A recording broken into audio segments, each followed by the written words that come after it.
Welcome to another episode of Modern Block. Thank you for joining me. So today I thought I'd go through the English pool path.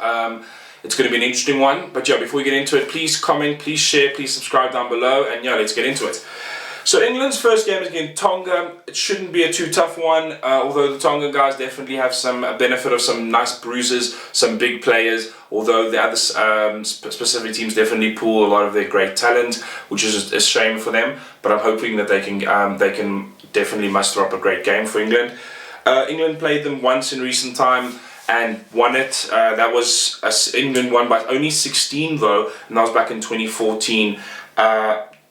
And that's quite interesting. 2015 in the World Cup. So I do think that it's a nice recovery, although to be fair, Tonga put up a good battle in that game. 16 is not a massive win, so I think as an English fan, I would concern myself, as sometimes the opening game can be a little bit shaky for you as a team, and that wasn't a great World Cup for England, so hopefully things can turn around. Yeah, 2015, I think that many would like to forget about that. So yeah, the average obviously in recent times is 16, but if you go back a little bit more, it is a little bit more shaky, as they have played Tonga a couple of times prior to that, and the average is over, I think they've played them 4 times, and the average is 53 wins, 53-point win to England. But I do think that the 16 is probably a closer to an estimate, although to be fair, that was a poor World Cup for England, so take both with a pinch of salt, honestly.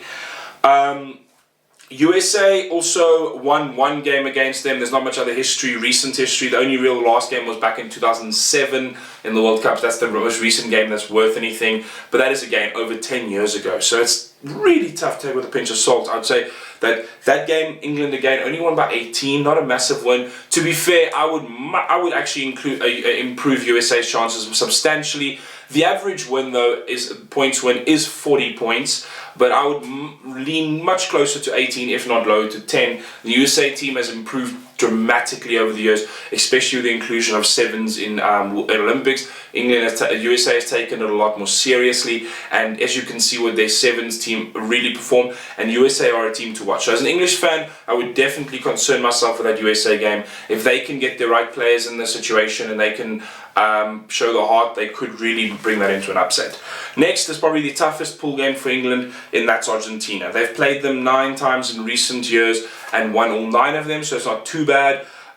Relatively good wins, with a 13-point win in 2017, a 10-point win earlier that year in 2017, and a 10-point win in that same series. Also a 4-point win on the 10th of June in 2017. So interesting, all okay wins, not huge, not so I do think as an English supporter, look at that game closely. Argentina have been substantially good with a strong Super Rugby season. I know that they didn't do well in the Rugby Championship, but the fact of the matter is that team has been playing together for most of this year, and you should definitely check them out.